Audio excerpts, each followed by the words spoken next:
ইরানে মার্কিন হামলার পর নানা গুঞ্জন উঠেছে রাশিয়ায়।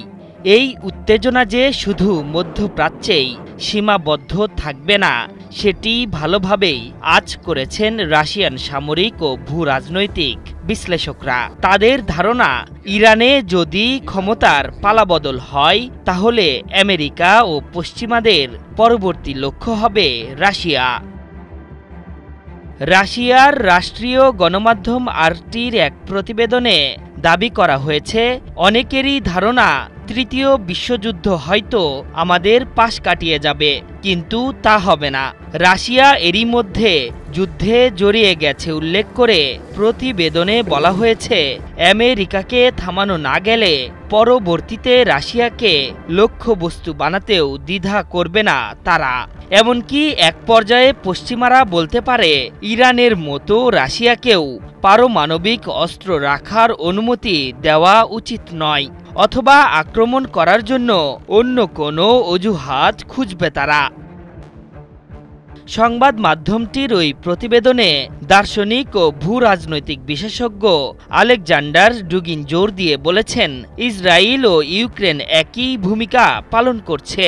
তারা কেবল পশ্চিমাদের হয়ে প্রক্সি দিচ্ছে। যেমন ইসরায়েল দায়মুক্তির সাথে গাজায় বোমাবর্ষণ করে, কিয়েভ বছরের পর বছর ধরে ডনবাসে বোমাবর্ষণ করেছিল। আর তাদের এই মডেলটি স্পষ্ট। এখন কোনো কারণে ইরান যদি এই সংঘাতে পিছিয়ে পড়ে, তা হবে রাশিয়ার জন্য বড় হুমকি। শঙ্কার বিষয় হল, ইরানের পারমাণবিক স্থাপনায় হামলা করে ক্ষান্ত থাকবেন না ট্রাম্প। এরই মধ্যে সামাজিক মাধ্যমে তিনি দাবি করেছেন, ইরানের শাসন ব্যবস্থার পরিবর্তনেরও, যা দীর্ঘদিন ধরে চলা ইউক্রেন রাশিয়ার সংঘাতেও নিতে পারে নতুন মোড়। সমরবিদ ও রাজনৈতিক বিশ্লেষকদের দাবি, পশ্চিমাদের প্রতিনিধি হিসেবে মধ্যপ্রাচ্যে গুরুত্বপূর্ণ ভূমিকা পালন করছে ইসরায়েল।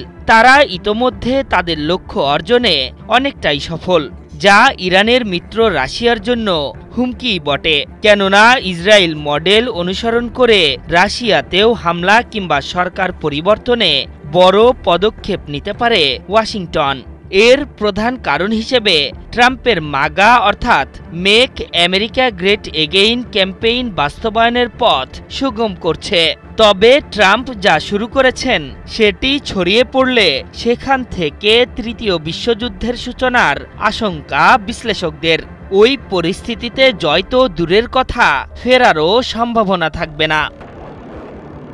বিশ্লেষকরা বলছেন, সন্ত্রাসবাদ ও পারমাণবিক স্থাপনার নামে মধ্যপ্রাচ্যে অহেতুক সামরিক পদক্ষেপ নিয়েছে পশ্চিমারা।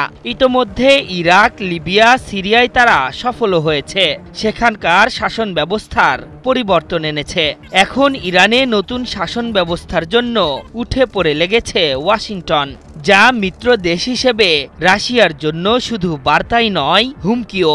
ইরানের ভূখণ্ডে আমেরিকার আগ্রাসনে যে ভালো কিছুর ইঙ্গিত দিচ্ছে না, সেটি আজ করতে সময় নেয়নি মস্কো। এজন্যই হয়তো ইরানকে সর্বশক্তি দিয়ে